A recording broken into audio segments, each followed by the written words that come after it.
Olá, meu amigo, olá, minha amiga. Estamos aqui com mais um de carona com o Grego.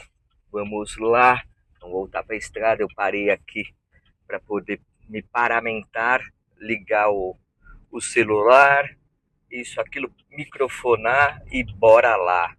Bom, vamos lá. Hoje é uma segunda-feira,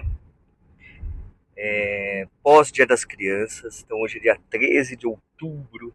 Olha esse sol, eu já saí mais tarde de casa.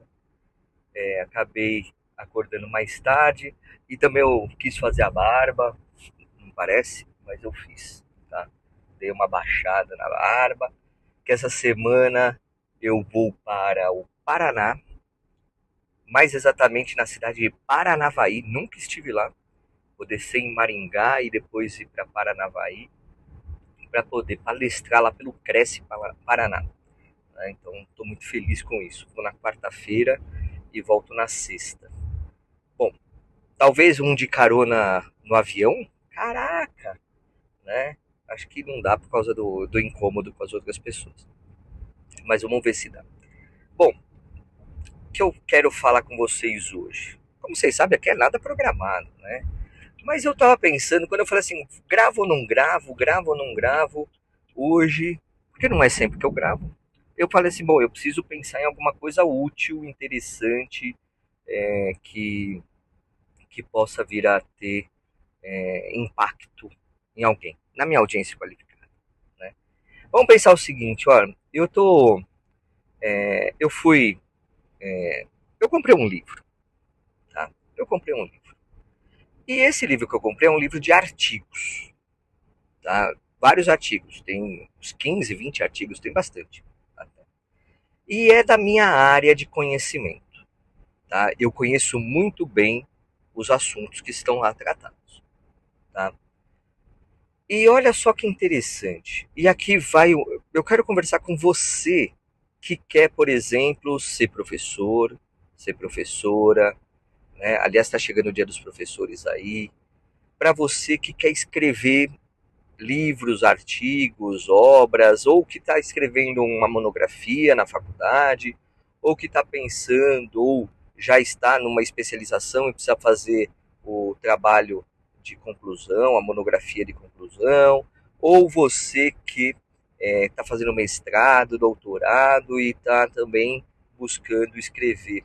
Aliás, no mestrado e no doutorado foi a época que eu mais escrevi na vida, porque para cada crédito eu tinha que fazer uma monografia e tal. Eu vou mostrar para vocês um dia tá lá no, puta, eu preciso pegar, tá no escritório antigo, preciso pegar e levar para o novo, né? Nossa, eu tenho muito orgulho de tudo que eu fiz lá. Bom, mas o que que eu quero trazer aqui? Vocês vão falar, ah, vai criticar e não sei o que e tal. Por isso que eu não vou falar nada sobre o nome do livro nem autores. Tá? Nem autores. Alguns eu conheço, outros eu não conheço. Tá? Já ficou um monte de dica aí, mas não vou mais falar.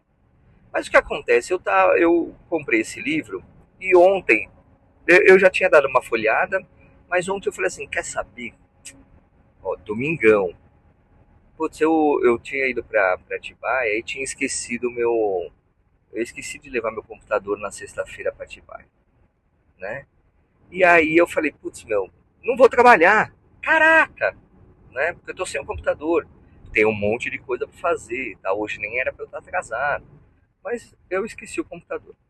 E aí, nessa de esquecer o computador, tudo tal, eu falei assim, bom, o que que eu vou fazer para adiantar o meu lado, para, né? Eu falei, vou ler este livro. Eu li, acho que passei da metade. Eu li, vai, 60% do livro eu já li, né?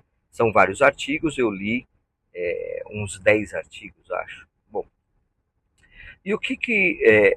Eu vou trazer de uma forma geral, tá? De uma forma geral. O que que eu senti? E aí eu lembrei, quando eu estava lendo os artigos, eu lembrei de quando eu estava fazendo orientação em monografia na faculdade, né? TCC, isso, aquilo. E uma coisa que eu acho que é muito importante.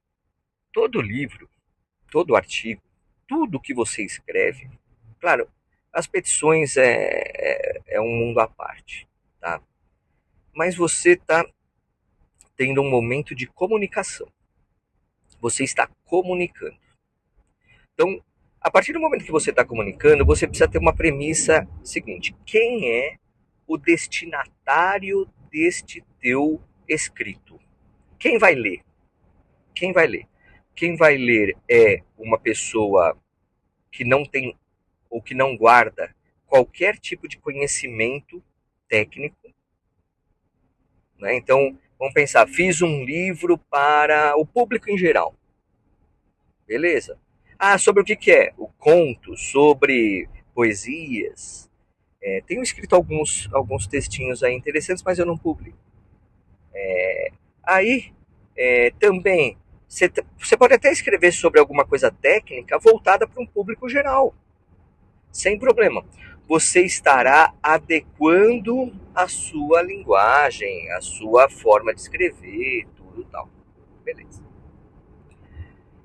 Quem é o teu público? É um público geral ou é um público mais específico? Então vamos pensar.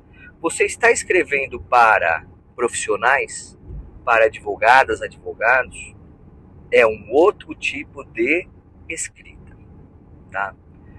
Na área jurídica, é muito comum os livros terem a pegada técnica, óbvio, escritos por e para profissionais do direito, né? Então, por exemplo, eu escrevi um artigo agora recentemente que ainda não foi publicado. Vai ser publicado num livro da Adnotare. Estão organizando essa obra sobre uso capião. Mas eu falei sobre uso capião e leilão. Mais exatamente a arrematação de direitos possessórios e o leilão. Assim, uma coisa bem nichada, bem focada. Bom, e aí o que acontece? Primeiro que não é porque o teu público é geral, é um público que não é necessariamente técnico, que você, quando escreve sobre direito, você tem liberdades para escrever de forma, vamos dizer, não é questão de não aprofundada. Eu vou usar a palavra justificada, tá? Porque olha só, vamos pensar o seguinte, pegar um trecho que eu lembro aqui, tá? E aí é claro que o livro, a minha interpretação do destinatário deste livro são pessoas de conhecimento mais profundo na área, tá? Então é um livro com uma vertente mais técnica. E aí, olha só, tinha lá um trecho assim: a jurisprudência do STJ, parará, parará, parará. O que você quer ver?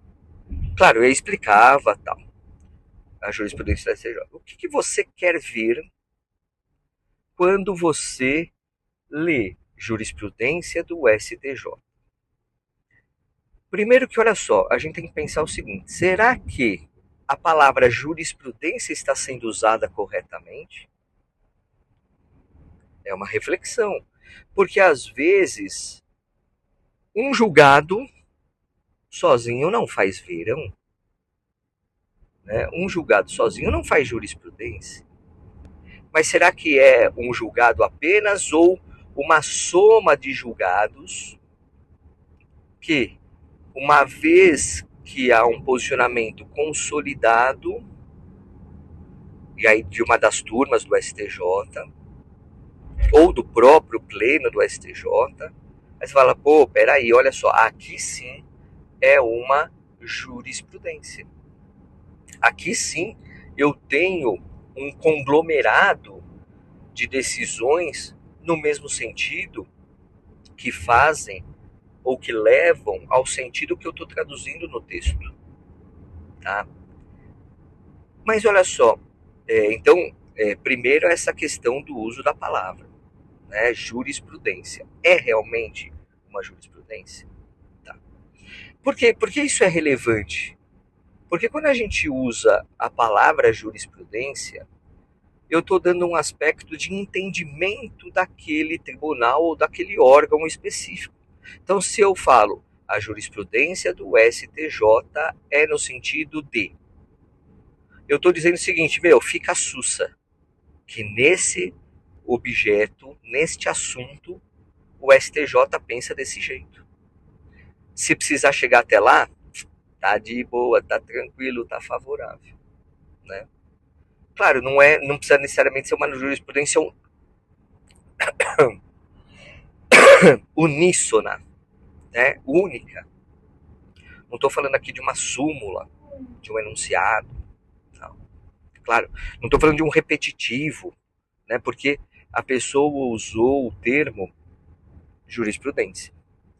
Se fosse um julgado repetitivo, e aí a gente sabe que súmulas, repetitivos, né? Então, temos o quê? Temos um grau diferente.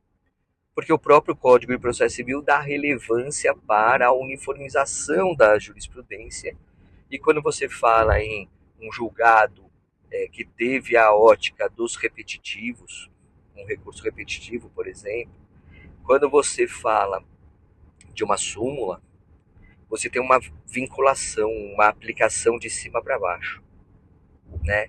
Uma obrigatoriedade de aplicação daquela disposição daquele pensamento do STJ, ou do Tribunal de Justiça, tal, ou do STF, ou do Tribunal Regional Federal. Quer dizer, então aqui, o que acontece? Na minha percepção, eu falei, bom, se é uma jurisprudência, eu estou diante de um posicionamento do tribunal, né? Só que o que estava sendo observado, a conclusão, não, eu não estava de acordo com uma jurisprudência, né? E outra, olha só que interessante. Quando você faz e aí estamos voltando para uma leitura técnica. Quando você fala jurisprudência, você tem que trazer a tua base de pesquisa. Julgados tais, tais, tais, tais, tais. Não precisa copiar a ementa, né? Mas você pode até copiar uma das ementas. E aí, no mesmo sentido, resp tal, tal, tal, papau, patatal, tal, tal, papau, né? Você estabelecer a tua pesquisa. Aliás, pesquisa olha só, é, quando você,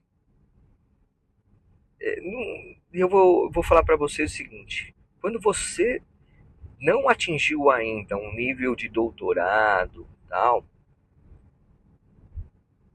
quando você escreve, você precisa, e mesmo doutorado, isso daí não foge, né? Você precisa trazer o que Maria Helena Diniz sempre falou. Você tem que perceber quem é que está por trás do pensamento desse doutrinador. Então, muitos conceitos são postos nesses textos que eu li, e alguns conceitos, diria, incompletos, diria, de certa forma, não colocados de uma forma muito adequada, porque eu não entendi a fonte que a pessoa estava se valendo. Qual doutrinador que estava se utilizando? Então, quando lá no TCC o professor fala, olha, cadê a fonte da tua pesquisa? Cadê a fonte? Não é uma mera formalidade. Não, não é.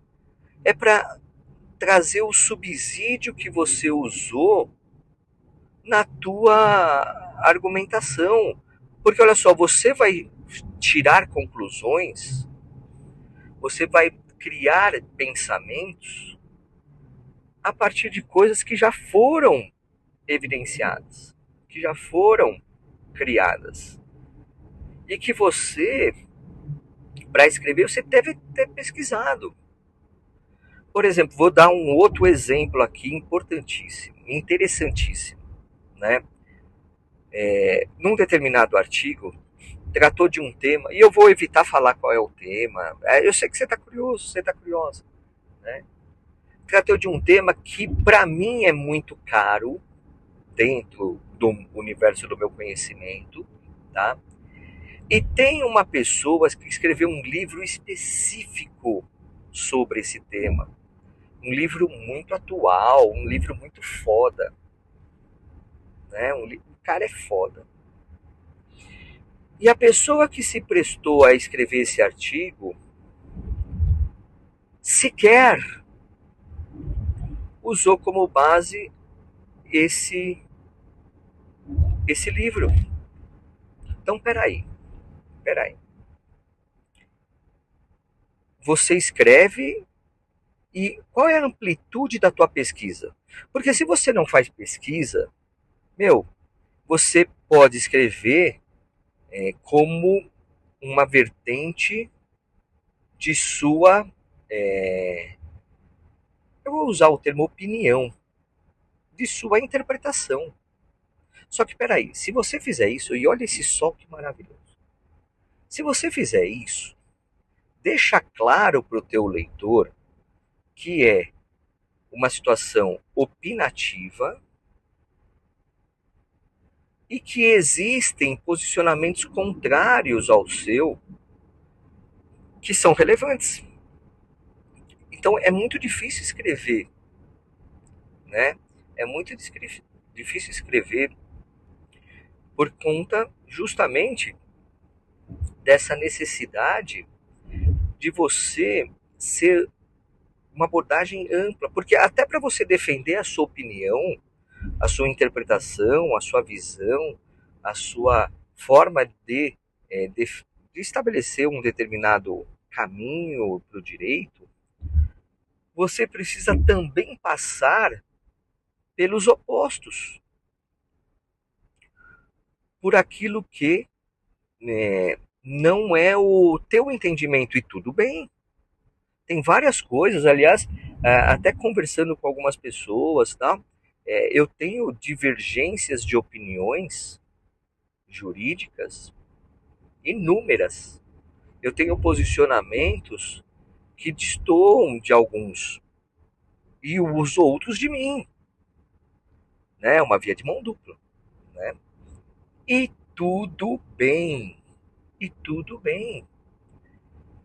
Agora, é claro que eu, ao conhecer e entender qual é a interpretação que o outro está ofertando sobre aquele tema, e eu estou analisando do ponto de vista doutrinário, eu não estou analisando sobre teses jurídicas em petições, tá? Porque a petição você vai defender o que o teu cliente, nossa, vai defender o que o teu cliente precisa efetivamente, né? A interpretação naquela situação. Ah, se eu advogasse, né? Se eu advogasse, nossa, é o sem parar que algum carro parou. Aí mudei de faixa aqui do sem parar para poder, aí liberou lá o outro, né? Para não ficar enjaulado no sem parar, ou seja, parar, né? Bom, e aí o que acontece? Voltando aqui. Nas petições, quando você está advogando, você vai defender o lado do seu cliente dentro das perspectivas. Meu, o cara entrou sem olhar. Meu, o cara cruzou 3 faixas sem olhar para ninguém. Todo mundo teve que frear para ele. Tá certinho, cidadão. Tá certinho, viu? É, faz parte. Né? Bom, você vai defender ainda que contrário ao que você acredita. Por quê? Você está na promoção da defesa dos interesses do seu cliente. Né? Bom, agora, quando você está escrevendo doutrinariamente, né, um livro, um artigo, ou dando uma aula, né, você não pode criar uma falsa perspectiva para o seu leitor sob o prisma dele falar assim, bom, tá certo. É isso. Nossa, então essa é a verdade. Nada mais que a verdade, somente a verdade. É essa a interpretação. É isso que é o correto. Porque se você fizer isso, você pode causar efeitos complexos em quem lê. Lembre-se, nós estamos falando de uma comunicação, né? Então, eu tenho posicionamentos que quando eu coloco, olha, eu sei que não sou unanimidade, não é uma certeza, mas, por exemplo, alguns posicionamentos são os que vigoram, pelo menos no estado de São Paulo, né? Então você tem aí uma amplitude específica. Eu posso afirmar, olha, no estado de São Paulo é essa a interpretação que prevalece. Por quê? Porque a jurisprudência, apesar de não ter um repetitivo e tal, mas a jurisprudência, meu, caminha sempre nessa. E tudo bem. E tudo bem.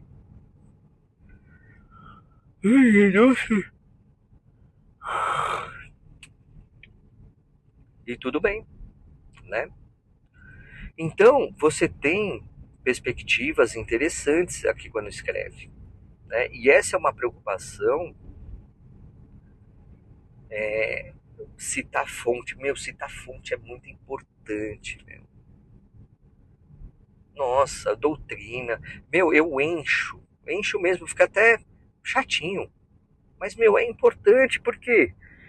Porque se a ideia não é minha, se eu estou trazendo uma bagagem, se eu estou construindo em cima de algo já posto, eu preciso demonstrar isso. E é muito relevante essa demonstração. Gera credibilidade. Claro que quanto mais você tem conhecimento numa determinada área, e não vou nem falar só de titulação aqui, mais conhecimento, você pode falar assim, meu, eu sou o cara, eu sou a mina desse tema. Pode ser justicinha do trabalho? Pode. Pode ser direito tributário e tal. E agora, pô, direito tributário, tá tendo um monte de coisa por causa da reforma tributária. CBS, não sei o que e tal. Quer dizer, então, é sempre interessante. E, aliás, quando você começa a ter um grau de conhecimento verticalizado profundo sobre um determinado tema, você tem condições de, com uma base, criar. Criar, que eu digo, não é inventar, né? Estabelecer as suas perspectivas, né? Então, a maturidade da escrita é muito importante, né? E isso se leva para a sala de aula. Então, quando eu estou dando aula, se eu estou dando algo, se eu estou ensinando algo, se eu estou demonstrando algo que não é absoluto, eu preciso trazer o outro lado também. Até porque quando eu dou aula, você pode ter a visão, hora que te favorece aquela interpretação, hora que não. Então, se você está de um lado da demanda, você vai usar o raciocínio, a interpretação que melhor convier também, né? Que melhor se encaixar, adequar para o livre convencimento motivado do juízo. Mano, hoje tá top aqui. Tá top essa estrada. Ó, vamos continuar pro escritório. Dá para ver o tempo. Eu tô aqui já na Passeio Mairipurã. Estamos na serra aqui da Fernão Dias para chegar em São Paulo. Aqui tá dando um tempo muito bom, muito top.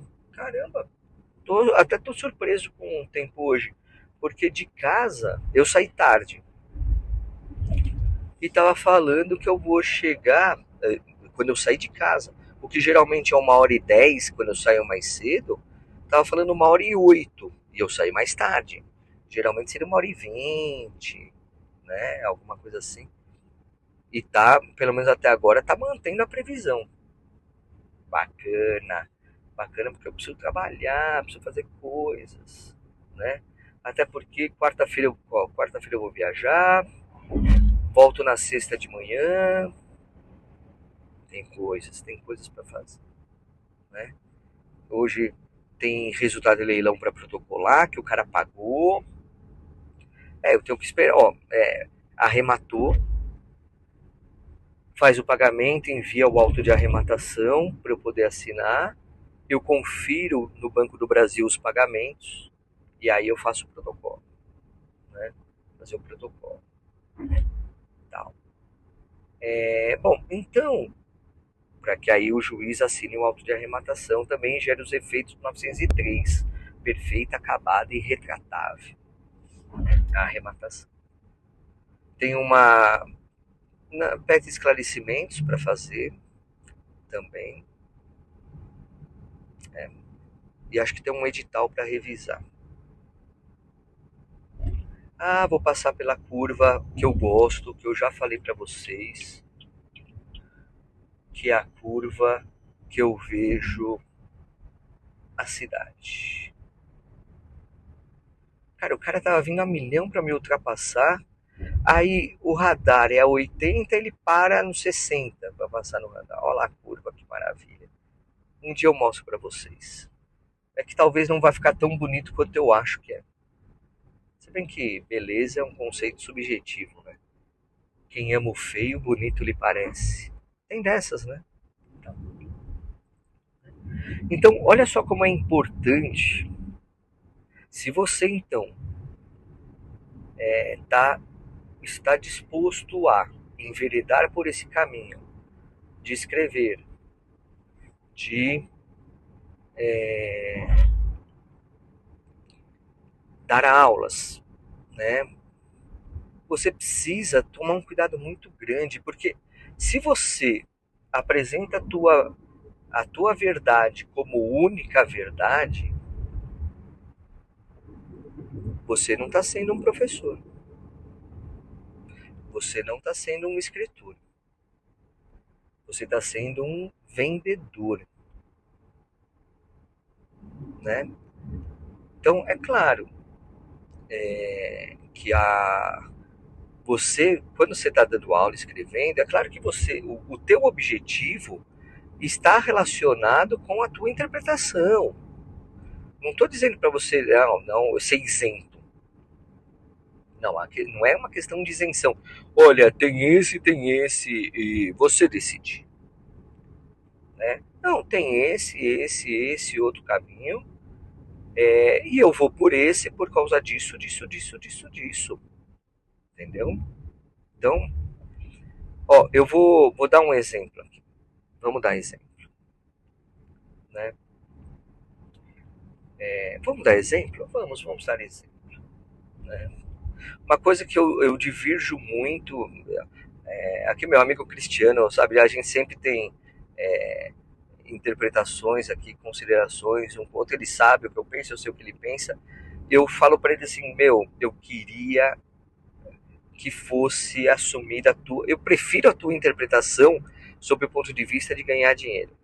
Só que doutrinariamente eu não consigo sair da minha interpretação, que é a aquisição originária e derivada da propriedade através da arrematação. Né? E às vezes, e o STJ usa o termo aquisição originária na arrematação, não num viés registral, que é justamente o que eu busco, né, nessa interpretação aqui, sobre o viés registral. A arrematação é uma forma originária ou derivada? Né? Infelizmente, no estado de São Paulo, a interpretação é de que seja, para fins registrais, que seja derivada. Aí você vai falar assim, mas. No STJ fala em aquisição originária. Fala, mas em nenhum julgado que eu conheço, que eu tenha recebido, e eu sempre pergunto, ó, pessoal, quem tiver me manda, tal. Em nenhum julgado traz a ação originária com viés de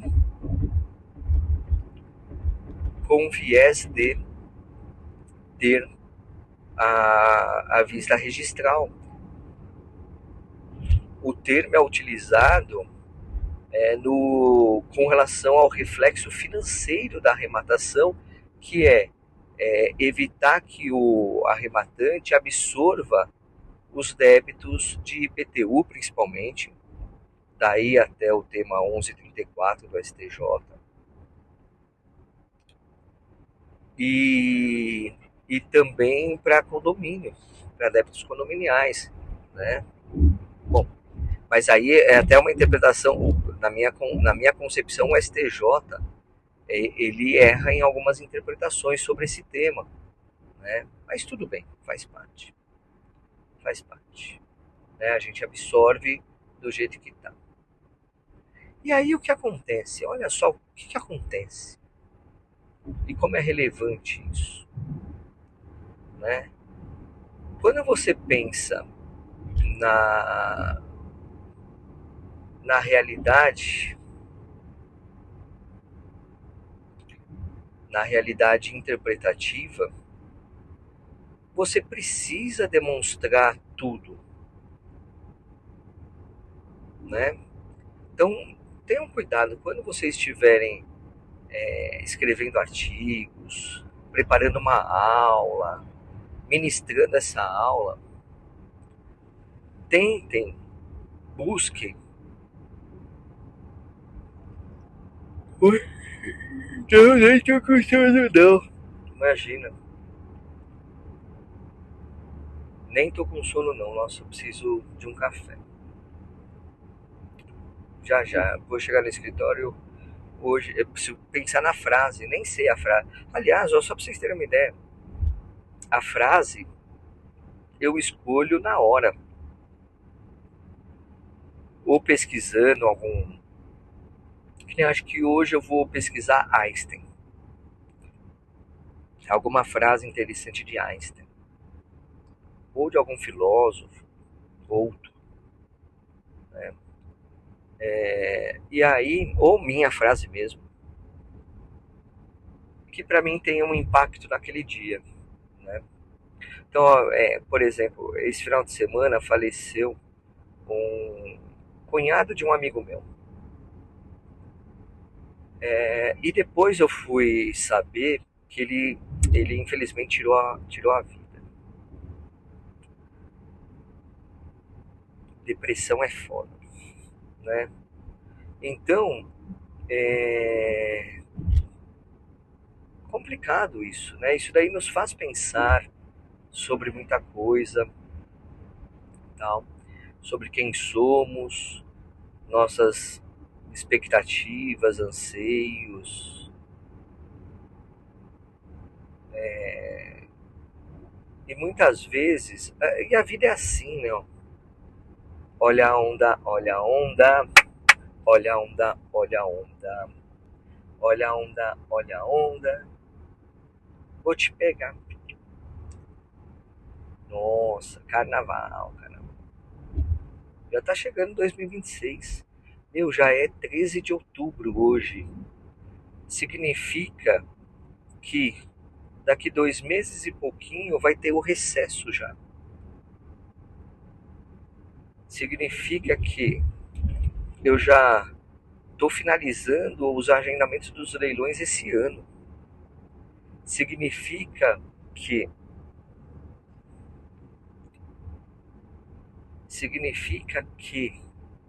muita coisa já aconteceu esse ano. Ainda tem muita coisa para acontecer, né? Mas assim, falando da deprê, você tem que ter um autocuidado muito grande, né? Para justamente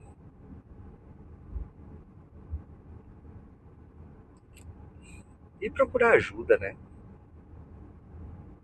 Procurar ajuda.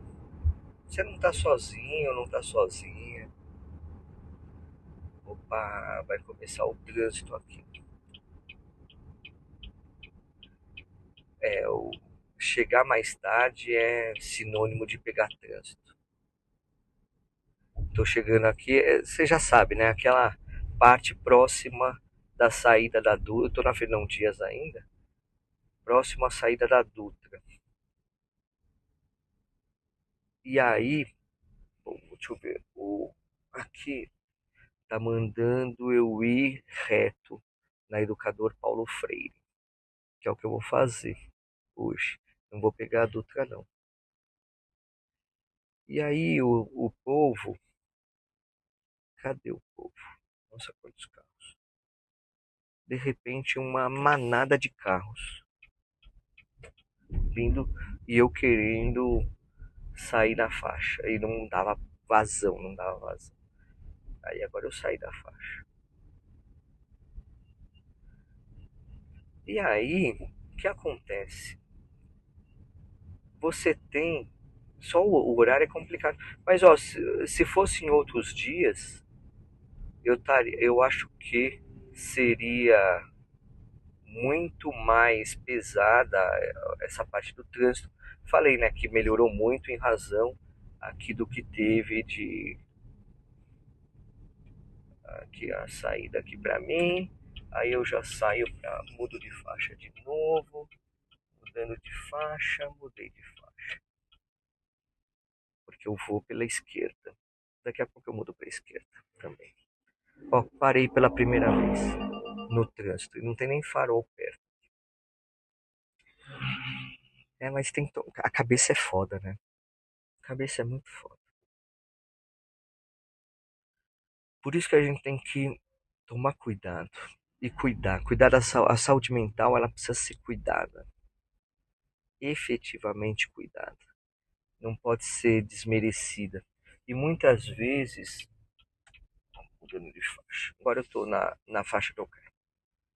E muitas vezes a gente desmerece a saúde mental, né? Então vamos se cuidar. O cara tinha 32 anos só. Complicado. E vamos nos cuidar também para passar mensagem. Tenham responsabilidade enquanto escrevam, tá? Claro, ó, tem artigos bons lá, que não eu estou fazendo uma crítica generalizada, tá? E aí, sem isso, mas isso daí eu percebo de uma forma ampla, tá? Não é só nessa obra, não. Por isso que para mim às vezes é muito difícil escrever, porque você precisa de tempo, de dedicação. Hoje está mais fácil as pesquisas, muito mais fácil, né? Mas mesmo assim é importante dar vazão para o conhecimento. E o que eu estou falando não é para melindrar ou falar assim, não escreva.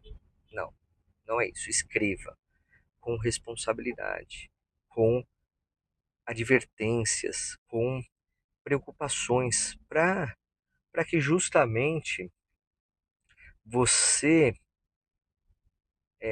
construa algo interessante. E eu acredito muito que a gente deixa a marca, deixa o pensamento com o livro, com uma aula, com para a posteridade. Aqui, o que eu estou trazendo aqui, a minha pretensão aqui nesse papo, é, nessa conversa, nesse de carona aqui, é realmente deixar para a vida, deixar aqui para a eternidade, reflexões, pensamentos que eu não tô. Pessoal, você pode estar me achando um babaca nesse episódio. Assim, que pretensioso, que arrogante, que isso, que aquilo. E tudo bem, beleza, ó, eu não estou aqui buscando aceitação, concordância, unanimidade. Eu falei, aqui não é quantidade, é qualidade, minha audiência qualificada aqui. É isso que eu quero, né? Eu estou trazendo a minha visão, a minha experiência, né? Se você eventualmente fala, não, beleza, eu quero escrever um texto opinativo, Deixa claro isso, né? Deixa claro isso. Aliás, você vê, eu sempre que eu me manifesto, até em grupo de WhatsApp, quando é conhecimento técnico, eu coloco na minha visão tal, e coloco um salvo melhor juízo.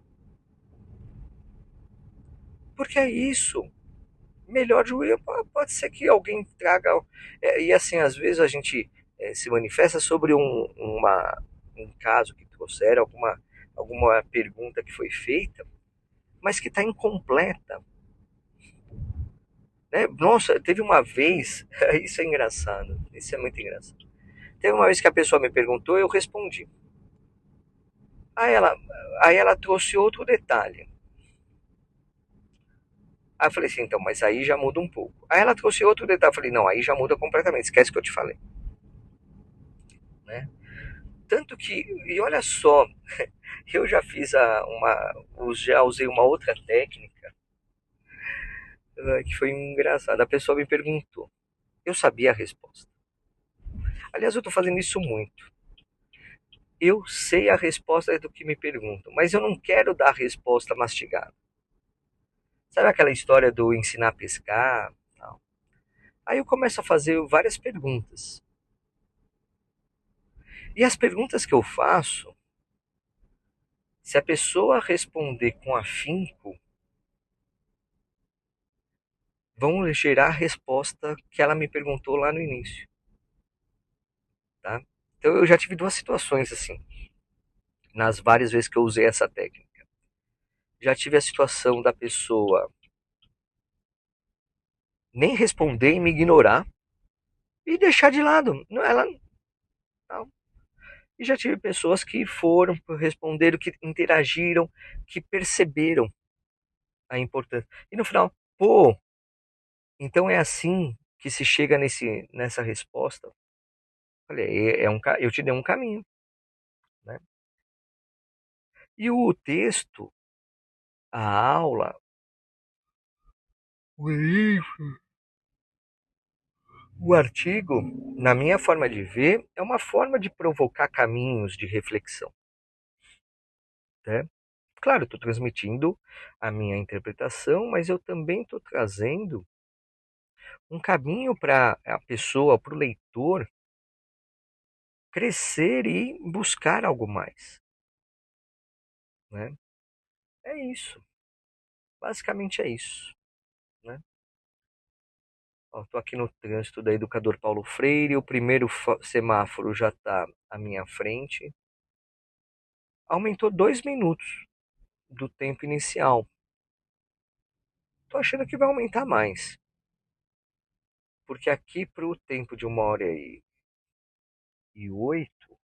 eu não teria trânsito aqui, nessa parte. Mas tem, então estamos encarando. É o ônus de ter saído mais tarde, o bônus foi ter dormido meia hora a mais. E olha que ontem eu até nem fui dormir cedo, não fui dormir tarde. Eu consegui. Aliás, eu capotei. Capotei. Mas não foi suficiente, né? Não foi suficiente. Beleza. É isso aí, meu amigo. É isso aí, minha amiga. Estamos aqui já em São Paulo. Um calor 23 graus. E o tempo promete ser mais quente. Provavelmente vai estar mais quente. Provavelmente vai estar mais calor. E agora começa a possibilidade de chuva no final do dia por causa do calor. Tudo. Vamos ver. É isso aí. Aproveitar que parou no semáforo. É isso aí, minha amiga. É isso aí, meu amigo. Bora lá, bora que dá. Abraço. Até mais. Tchau, tchau. Fui.